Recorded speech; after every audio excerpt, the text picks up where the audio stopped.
The roar of a machine, a legacy shattered, a community in uproar. What happens when one man's petty complaint ignites a firestorm of defiance? Emily Carter thought her canine training ground was a sanctuary, but Jerry Mason and the HOA had other plans. You won't believe the lengths she'll go to for justice. Don't miss what happens next as Boulder becomes a battleground. This isn't a negotiation, Mrs. Carter. It's a notification. The noise stops. Or we make it stop. The voice on the other end of the line. Jerry Mason's voice, a clipped, condescending baritone that had become the soundtrack to Emily Carter's rising tide of frustration, was as devoid of warmth as the November air beginning to bite at Boulder, Colorado. Emily clenched the phone, her knuckles white. Mr. Mason, I've told you we operate within the city's designated hours. The Carter Canine Training Center has been here for 20 years. My father built it. It's a Boulder institution. But institutions can become nuisances. Ms. Carter, and your institution, as you call it, with its incessant barking and shouting, is a blight on this community. The Homeowners Association agrees. A blight, Emily scoffed, the sound sharp with disbelief. She paced the familiar, worn floorboards of the office her father, the legendary Alistair Carter, had built with his own hands. Outside the window, the sprawling 5-acre training facility, a patchwork of green turf, specialized agility courses, and scent work zones, lay quiet in the late afternoon sun. This place was her sanctuary, her legacy, the very air she breathed. It was where champions were made, where police dogs honed life-saving skills, where the bond between human and canine was forged in sweat and dedication. This center saves lives, Mr. Mason.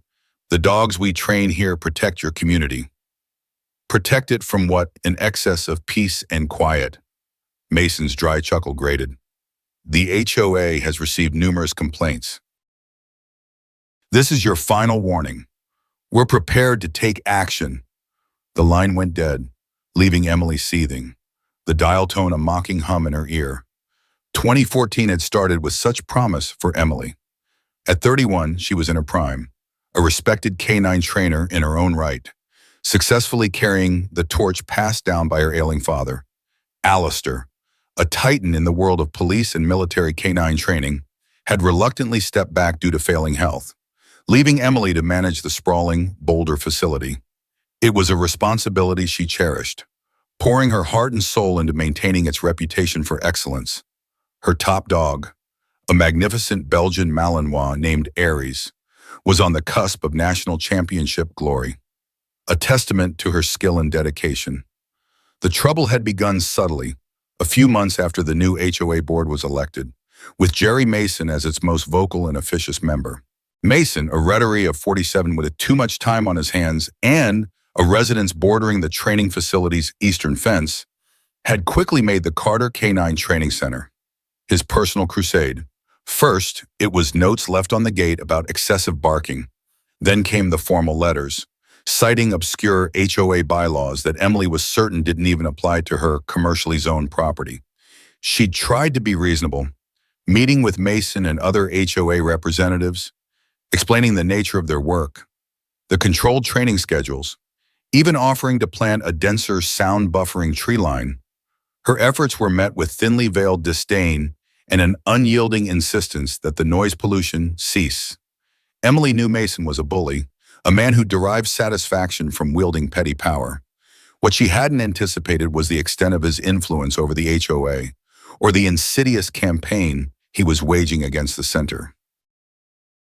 He painted it as a noisy, disruptive business in a quiet, upscale residential area, conveniently ignoring its long history and its vital role in law enforcement and community safety. The pressure had been mounting. Whispers in the community. Sympathetic neighbors suddenly hesitant to make eye contact. The occasional pointed glare from passers-by. Emily felt a growing sense of unease, a premonition that Mason was capable of more than just strongly worded letters. Her father, his mind still sharp despite his physical decline, had warned her. Men like Mason, Emily, he'd rasped from his armchair, his gaze fixed on the snow-dusted flat irons visible from his window. They don't fight fair. They chip away at you. Find the cracks. Don't let him find yours. The final warning call left Emily shaken. She spent the rest of the evening reviewing her legal standing, her permits, the zoning laws. Everything was in order, meticulously maintained as her father had taught her. The Carter Canine Training Center predated most of the surrounding housing development, including Mason's oversized faux Tuscan villa. Surely, the law was on her side. The following morning, Emily arrived at the training center just after dawn, Aries panting excitedly in the passenger seat of her truck. The crisp Boulder air usually invigorated her. The majestic peaks of the Rockies, a silent promise of the day's challenges and triumphs. But a knot of anxiety tightened in her stomach as she approached the main gate. Something was wrong, terribly wrong. The heavy steel gate, usually secured with thick chain and padlock, was slightly ajar. A muddy track, wide and deep, churned through the dew-kissed grass leading into the facility. Her heart hammered against her ribs. She threw the truck into park, caution warring with a sickening dread. "Stay, Aries," she commanded, her voice tight, before slowly pushing the gate further open. The sight that greeted her stole the breath from her lungs. It was a scene of utter devastation. The agility field, once a vibrant landscape of tunnels, jumps, and weave poles, was a mangled ruin of twisted metal and splintered wood. The scent work area, with its carefully constructed hiding spots, was a bulldozed wasteland. Deep, gouging tracks crisscrossed the entire expanse of the training grounds, churning the pristine turf into a muddy quagmire. In the center of it all, like some malevolent, sleeping beast, sat a hulking yellow bulldozer, its blade caked with the remnants of her life's work, her father's legacy. A choked cry escaped her lips. Disbelief warred with a tidal wave of rage so potent it left her trembling. The air, usually alive with the eager barks of moss and the encouraging calls of trainers, was filled with a deafening, devastating silence. The silence of destruction, the silence of malice. And then she saw him. Jerry Mason, standing near the edge of the ravaged field, arms crossed, a smug, proprietary look on his face as he surveyed the carnage. He wasn't even trying to hide. He wanted her to see. He wanted her to know it was him. That was the moment the fight truly began. The moment Emily Carter, daughter of a canine training legend, decided that some lines once crossed demanded more than just a response. They demanded retribution. A guttural sound, more animal than human, ripped from Emily's throat. She strode towards Mason, each step fueled by a fury that threatened to consume her. Aries, sensing the shift in his handler, let out a low growl from the truck, a rumbling counterpoint to Emily's silent rage. "Mason," her voice was raw, cracking. "What have you done?" Jerry Mason turned, his expression one of feigned surprise that quickly morphed into a smirk. "Ms. Carter, I see you've discovered our little improvement project." He gestured expansively at the ruined landscape. "The HOA decided the incessant noise was unacceptable. We're simply abating the nuisance." "Abating, Sayi," Emily's voice rose, incredulous. "You call this abating? This is destruction. This is vandalism. This is everything my father built." Tears pricked at her eyes, hot and unwelcome, but her gaze remained locked on Mason, hard as granite. "You had no right." "Oh, I think you'll find we have every right," Mason said, his tone dripping with condescension. He pulled a folded piece of paper from his jacket pocket. "HOA resolution, properly voted. The community has spoken. Ms. Carter, your noisy dog factory is finished." He waved the paper dismissively. "The police have already been by. They agreed it's a civil matter. No trespassing, no criminal charges. Just an HOA enforcing its bylaws." Emily felt a cold dread seep into her bones, momentarily chilling the inferno of her anger. A civil matter. He'd planned this. Every malicious detail. He'd made sure he was technically covered, or so he thought. The sheer arrogance of it was breathtaking. "You won't get away with this, Mason," she vowed, her voice low and shaking with intensity. "I'll fight you. I'll fight the entire HOA. I will rebuild, and you will pay for every single piece of damage." Mason chuckled, a dry, unpleasant sound. "Good luck with that, Miss Carter. Legal battles are expensive and prolonged. I imagine your institution won't survive the interim." He glanced at his watch. "Now, so, if you'll excuse me, I have a golf game." He made to walk away, stepping disdainfully around his piece of shattered agility tunnel. It was at that precise moment, as Mason was attempting his smug exit, that a car pulled up sharply behind Emily's truck. A young woman with a determined set to her jaw and a professional-grade camera in her hand emerged. Tara Brooks, a tenacious local sports reporter for the Boulder Chronicle, whom Emily knew casually from a few human interest pieces she'd done on successful canine teams, surveyed the scene with shocked eyes. "What in God's name happened here?" Tara's gaze swept from the devastated field to Mason's retreating figure, then back to Emily's tear-streaked, furious face. Her reporter's instincts flared. She raised her camera, the lens focusing, clicking, capturing the raw emotion, the scale of the destruction. Mason paused, his composure faltering slightly at the sight of the camera. "This is private property. No press allowed." "Actually, Bill," Tara called out, her voice clear and firm, "this looks like a public interest story to me, a very significant one." She continued to shoot, documenting every angle of the wreckage, her lens eventually settling on Mason's face, now tight with annoyance. Emily felt a flicker of something other than rage, a tiny spark of hope. She wasn't entirely alone in this. "He did this, Tara," Emily said, her voice thick. "Jerry Mason and the HOA, they sent in a bulldozer." Tara's eyes narrowed, her focus sharpening. The HOA, for what possible reason? Noise complaints. Apparently, Emily said, the words tasting like ash. They decided to take matters into their own hands. The impact of the destruction began to settle on Emily like a physical weight. It wasn't just the financial loss, which she knew would be catastrophic. It was the violation. The training field was more than just equipment and turf. It was a place of trust, of learning, of deep connection.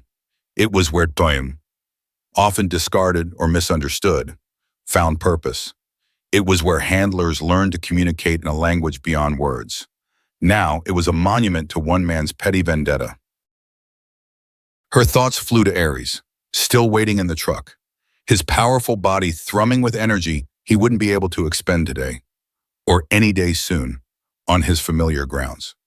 She thought of the police K-9 units that relied on her facility for advanced training, the search and rescue dogs, the therapy dogs, their progress, their readiness, all jeopardized. And her father. How could she tell him Alistair Carter was a man who had dedicated his life to building this, to a philosophy of discipline, respect, and the unwavering bond between human and canine? Seeing this, it would break him. The doctors had warned about stress. This was a sledgehammer blow. "Mr. Mason?" Tara called out, stepping forward, her camera still active. "Would you care to comment on the HOA's justification for destroying a long-standing local business? Did you explore any other avenues for resolution before resorting to this?" Mason, clearly flustered by the unexpected media presence, grumbled. "The HOA has acted within its rights. This facility was a persistent nuisance. We have documentation." He turned on his heel and walked briskly toward the road, refusing to say more. Tara turned back to Emily, her expression a mixture of sympathy and professional intensity. "Emily, I am so sorry. This is unbelievable. What are you going to do?" Emily looked at the mangled steel of what was once Aries' favorite jump, the A-frame badioing. A cold resolve began to solidify within her. Mason thought he'd won. He thought he could destroy her business, her father's legacy, with a piece of paper and a bulldozer. He was wrong. "First," Emily said, her voice gaining strength, I get every bit of this documented. Then I call my lawyer. She looked directly at Tara. And then Mr. Mason and his community are going to learn what happens when they pick a fight with the Carters. The twist came later that afternoon, after Tara had left, promising a front-page story, and after Emily had made the gut-wrenching call to her lawyer, then to her increasingly frail father, trying to soften the blow, a task she knew was impossible. Her lawyer, a sharp, no-nonsense woman named Carol Hathaway, had listened intently, her outrage palpable, even over the phone. Carol immediately began drafting emergency injunctions and cease and desist orders, but she also delivered a sobering piece of news. "Emily," Carol said, her voice grim, "I've had a preliminary look at the HOA documents Mason's lawyer just faxed over in response to my initial contact. The resolution he waved in your face, it's technically valid on its surface. It cites a community impact clause that's vaguely worded but potentially broad in its interpretation. They've been planning this for a while, building a paper trail of complaints, however flimsy." Emily's stomach dropped. "So he can just get away with this?" "Not get away with it, no," Carol corrected. "But it means this won't be a simple open and shut case of vandalism. They've laid a legal smokescreen. We can challenge the validity of the resolution, the interpretation of the bylaws, the lack of due process, the disproportionate nature of their remedy, but it's going to be a fight, a significant, public, and potentially expensive fight." Then came the escalation Mason had likely counted on. As Emily stood amidst the wreckage, her phone rang. It was the head of the Regional Police K-9 unit, Sergeant Miller. "Emily, I just heard what happened. Terrible business. Look, I don't want to add to your troubles, but we have our annual K-9 certifications next month. We were relying on your facility. If it's out of commission, we have a serious problem. My guys need that advanced setup you have." The weight of it all pressed down on Emily. Mason hadn't just attacked her property, he'd attacked her ability to function, her reputation, and critically, the operational readiness of the very police units that serve the community he claimed to represent. He was trying to isolate her, to make the fight too costly, too difficult. He had underestimated Emily Carter. The Boulder Chronicle's front-page story hit the stands the next morning like a well-aimed shockwave. Tara Brooks had pulled no punches. The headline, "HOA bulldozes Boulder K-9 legacy," screamed above a dramatic photo of Emily standing defiantly amidst the ruins, Aries at her side, his intelligent eyes fixed on the camera with an almost human understanding of the injustice. The article detailed Mason's actions, the flimsy pretext of noise complaints, and the devastating impact on a beloved local institution known for training champion working dogs. The public outcry was immediate and fierce. Calls flooded the HOA office, an avalanche of condemnation. Social media erupted, with hashtags like #JusticeForCarterK9 and #BoulderBullyHOA trending locally, and then, surprisingly, regionally, dog lovers, law enforcement supporters, and ordinary citizens shocked by the HOA's brazen overreach voiced their outrage. Other local businesses, sensing a dangerous precedent, offered words of support and, in some cases, practical help. A nearby construction company owner, a former Marine whose life had been saved by a military working dog, called Emily personally, offering equipment and manpower at cost to help clear the debris whenever she was ready. Emily, buoyed by the surge of support, found a grim sort of energy. Carol Hathaway, her lawyer, was already deeply enmeshed in legal maneuvering, filing motions to challenge the HOA's resolution and seeking an emergency hearing. "They wanted a fight, Emily," Carol had said, her voice steely. "Now they've got one. The press is on our side. Public opinion is on our side. That matters." However, Jerry Mason and the core group of HOA members supporting him dug in their heels.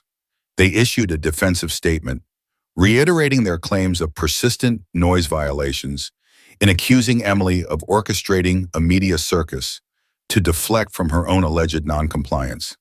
They even had the audacity to send Emily a bill for the demolition, citing a clause in the HOA covenants regarding remediation costs for bylaw infractions. They billed me. Emily stared at the letter in disbelief, a hysterical laugh bubbling up. They destroy my property, my livelihood, and then they bill me for it. It's an intimidation tactic, pure and simple. Carol advised, ignore it for now. We have bigger fish to fry, like getting a judge to see this for what it is, a malicious abuse of power. The next few weeks were a blur of legal consultations, community organizing, and heartbreaking attempts to salvage what little remained of the training equipment.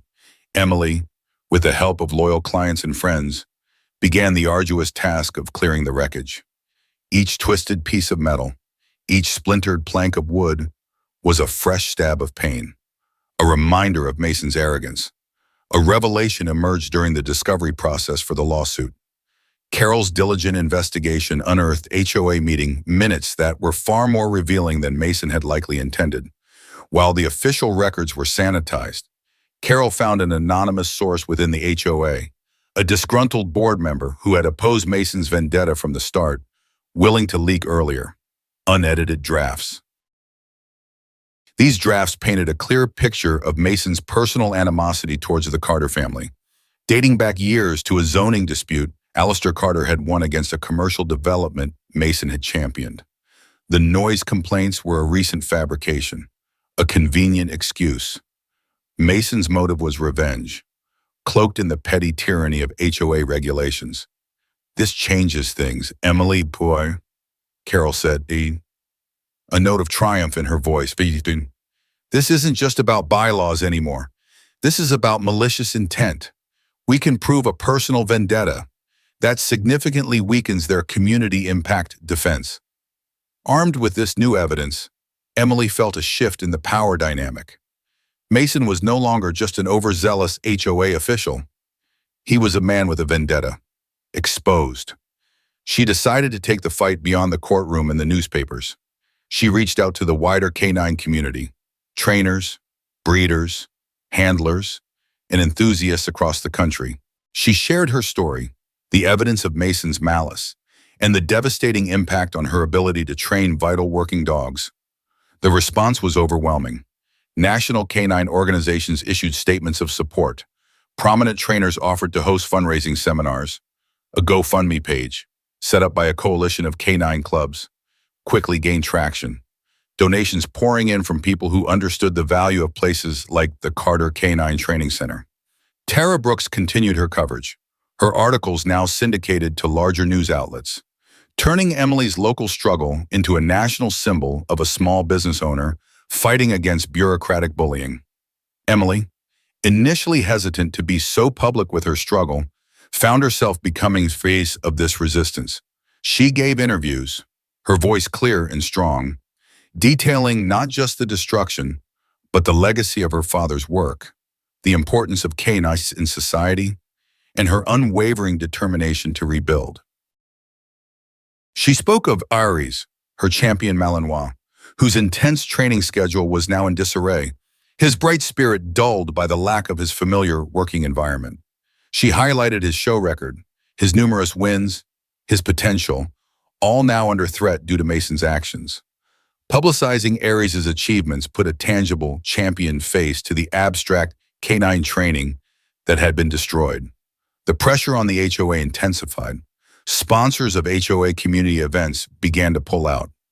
Local politicians, initially wary of taking sides, started making statements about the need for fairness and due process.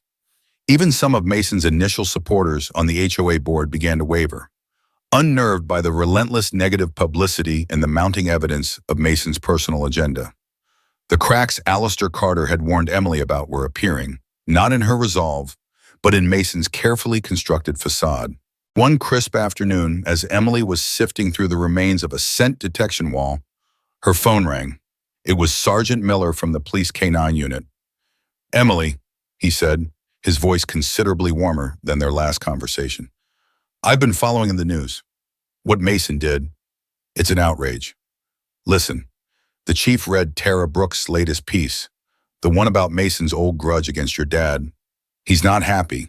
He's asked me to convey that the Boulder PD is deeply concerned about the loss of your facility and is prepared to offer a statement regarding the critical role Carter K9 has played in our operational readiness for years.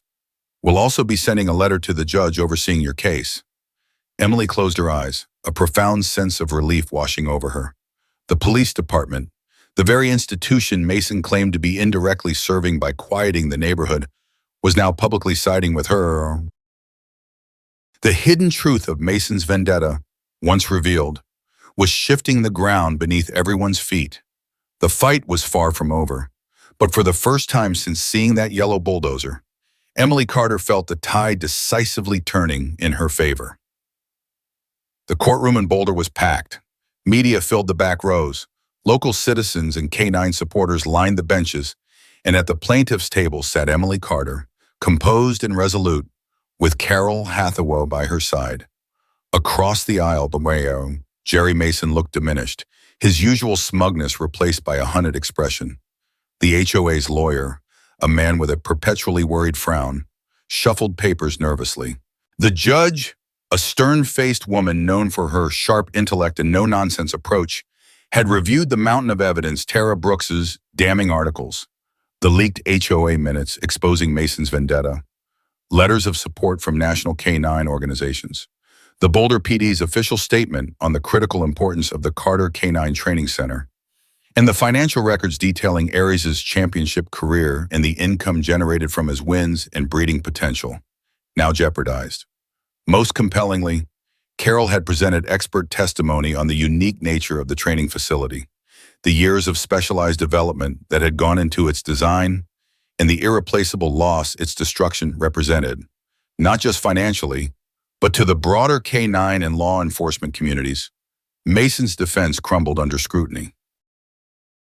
His claims of noise nuisance were systematically dismantled by witness testimony from neighbors who attested to the Carters' considerate scheduling and the facility's long-standing, peaceful coexistence within the community prior to Mason's personal crusade.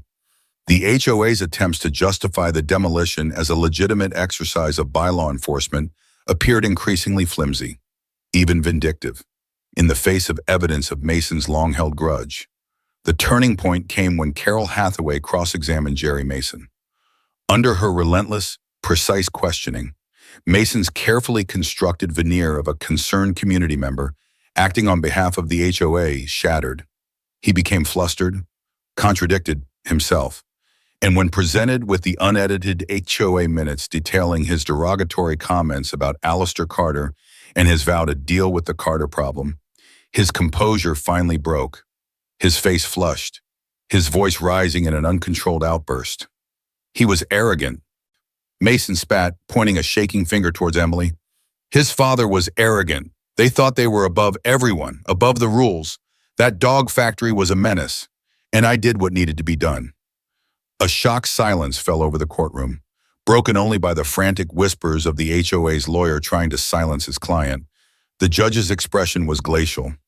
Mason's outburst had laid bare the malice that Carol had worked so diligently to prove.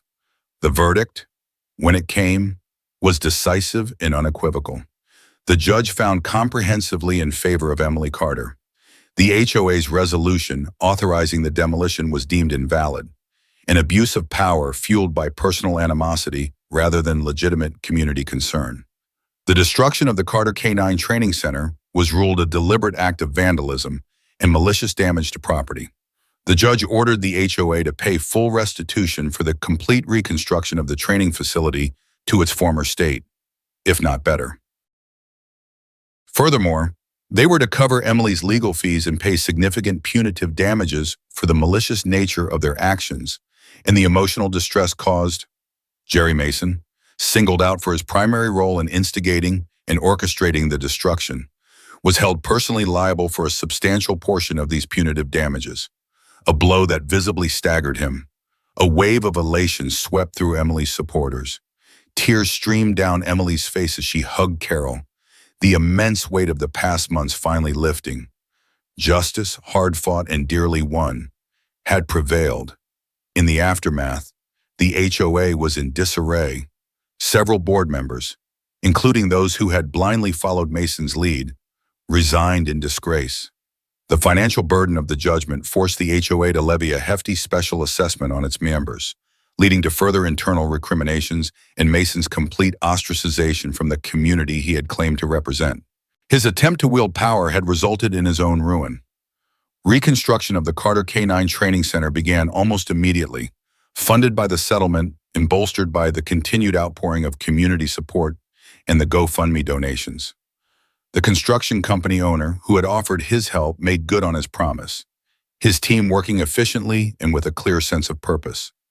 Volunteers from canine clubs across Colorado and neighboring states arrived on weekends to help with painting, landscaping, and setting up new, state-of-the-art agility and scent work equipment.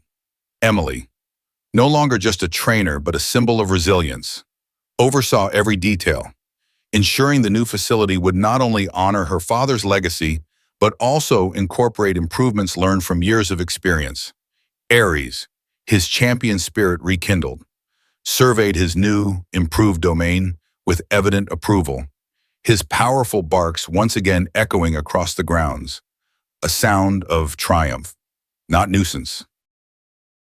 Tara Brooks's final article on the saga was a celebration of community spirit and the vindication of a dedicated individual against overwhelming odds. It featured a picture of Emily, smiling broadly, cutting a ceremonial ribbon at the grand reopening of the fully rebuilt Carter Canine Training Center, with Alistair Carter, frail but beaming with pride, by her side, and Aries standing alert and magnificent. The headline read, "Vicky, K9 Justice Served Carter Legacy Rebuilt Stronger Than Ever." Emily Carter had faced down the bulldozer, the bureaucracy, and the bully.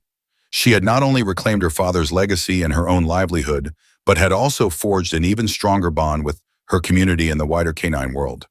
The roar of a bulldozer had tried to silence her, but in the end, it was the quiet strength of her resolve, the loyalty of her supporters, and the bark of a champion canine that echoed the loudest, a clear, undeniable victory.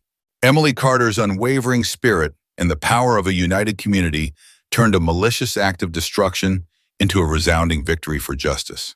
Her fight against the HOA wasn't just about rebuilding a training ground, it was about defending a legacy. Thank you for watching their incredible journey unfold.